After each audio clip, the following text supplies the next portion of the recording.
Hello students, I am Monica Sharma, TGT English. Today we are doing chapter 2 English. How the dog found himself a new master. This is our second chapter of the book Honeysuckle. Okay, let us start. In this lesson, there is a dog who found his master.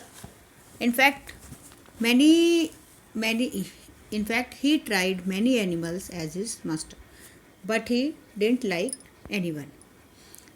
So let us start the lesson. Lesson number 2, how the dog found himself a new master. Para 1. Dogs were once their own masters and lived the way wolves do, in freedom, until a dog was born who was ill pleased with his way of life. Means एक बार की बात है, जो dogs हैं वो अपने अपने according रहते थे, जो उनका मन होता था वैसे ही वो करते थे. They live their own master, वे अब खुद के ही मालिक थे. जैसे कि जंगल में भेड़िए होते हैं, वुल्फ क्या होता है? भेड़िया. जंगल में भेड़िए होते हैं, उनका वो किसी के अंडर नहीं रहते. ऐसे ही डॉग्स भी फ्रीली रहते थे जंगल में. एक बार क्या हुआ, एक डॉग जब एक डॉग था, वो अपने लिविंग स्टैंडर्ड से, अपने अपने वे ऑफ लिविंग से हैप्पी नहीं था. इल प्लीज्ड का मतलब है not happy. Until a dog was born who was ill pleased with his way of life. एक डॉग था, वो अपने जीने के तरीके से खुश नहीं था. He was sick and tired of wandering about by himself here and there. वो बहुत दुखी था और वो बीमार भी रहता था. और वो क्यों परेशान था कि इधर उधर घूमना, जो उसे अपने सर्च फॉर फूड, अपने खाने के लिए वो इधर उधर घूमता था. उस तरह से वो, उसके तरीके से वो बहुत ज़्यादा परेशान था और वो बहुत बीमार भी रहने लगा था. And being frightened of those who were stronger than he. और जब वो खाने की तलाश में इधर उधर घूमता था तो वो उससे ज़्यादा जो स्ट्रॉन्ग जानवर थे उनसे वो उसको डराते थे. जो उससे ज़्यादा स्ट्रॉन्ग जानवर थे वो उसको डराते थे, तो वो उनसे भी बहुत परेशान था. तो इस तरह वो अपने रहने के तरीके से खुश नहीं था. Para number 2. He thought it over and decided that the best thing for him to do was to become the servant of one who was stronger than anyone on earth. And he set out to find such a master.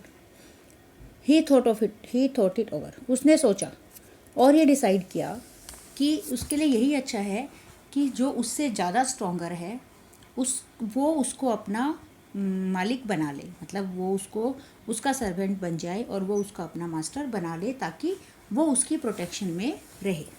तो इसके लिए वो चल पड़ा ढूंढने की कोई मेरे से ज़्यादा कोई स्ट्रॉन्गर हो तो उसको वो अपना मास्टर बना ले. Set out and he set out to find such a. Set out मतलब ही वेंट आउट. अपने से स्ट्रॉन्गर मास्टर ढूंढने के लिए वो चल पड़ा. इसमें देखिए 2 वर्ड मीनिंग है, डिफ़िकल्ट वर्ड. इल प्लीज्ड का मतलब है नॉट हैप्पी, और एक है वॉन्डरिंग का मतलब है इधर उधर घूमना, भटकना मतलब भटकना क्या होता है? बिना किसी एम के इधर उधर घूमना. वॉकिंग अराउंड एमलेसली, इसका मतलब है वॉकिंग अराउंड एमलेसली, मतलब बिना किसी उद्देश्य के इधर उधर घूमना. Now third paragraph.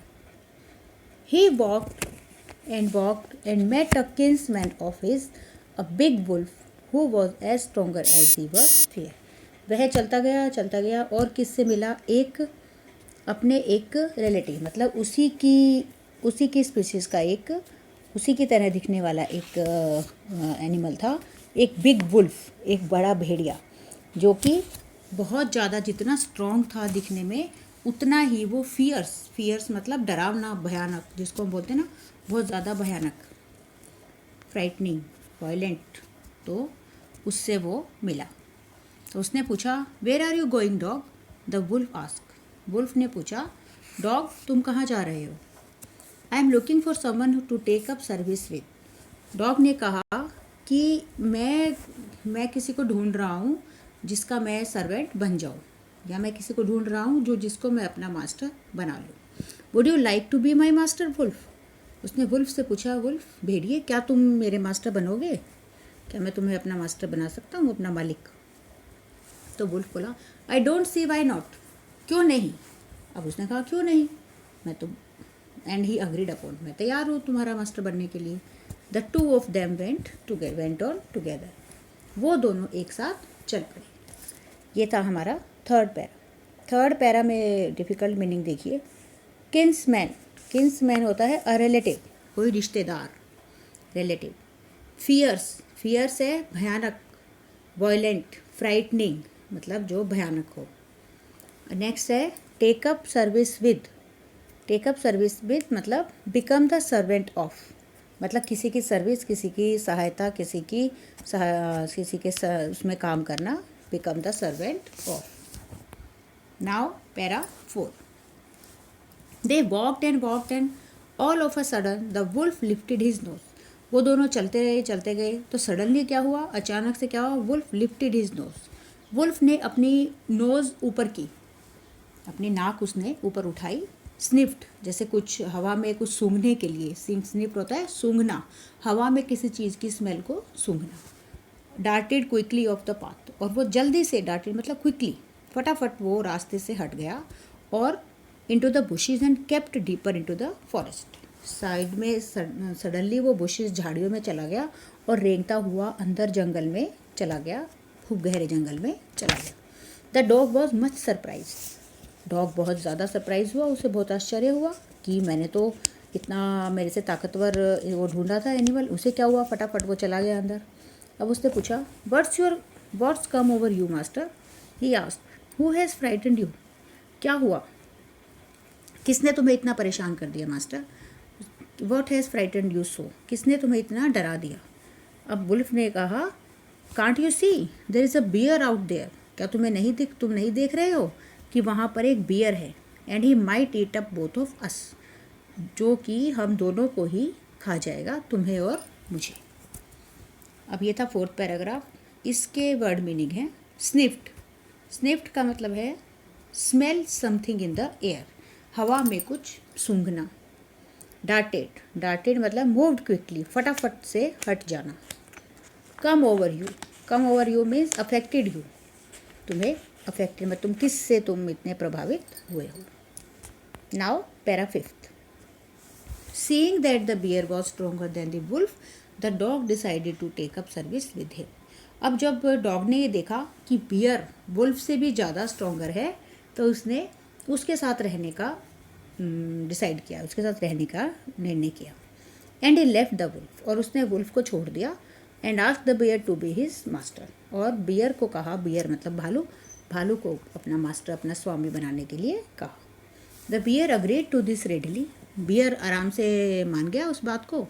And said, let us go and find a herd of cows, उसने कहा ठीक है आओ, और हम एक हर्ड मतलब झुंड, हर्ड ऑफ काउस, काऊ का झुंड, गाँव का झुंड ढूंढते हैं।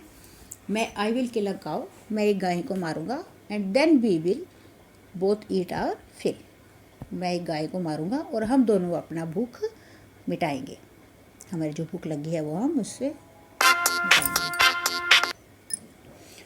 Para number 6, they walked and soon saw a herd of cows, अब वो चलते गए और दोनों ने फिर उन्हें क्या मिला, एक गायों का झुंड।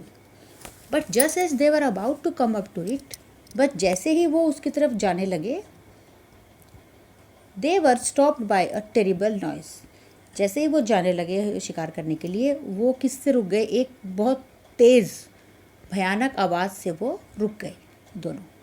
The cow was moving loudly and running in a panic in all direction, cows बहुत, जो गाय थी बहुत ज़ोर से रंभाने लगी, जो गायों की आवाज़ होती है, रंभाने लगी, और running in a panic in all direction, और पैनिक मतलब अफरा तफरी में, जल्दबाजी में हर दिशाओं में वो भागने लगी। तो इसमें मीनिंग है टेरिबल, टेरिबल मतलब फियरफुल, सैड बहुत भयानक।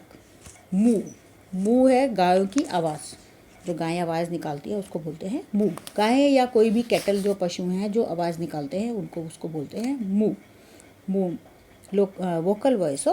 Vocal sound of cattle.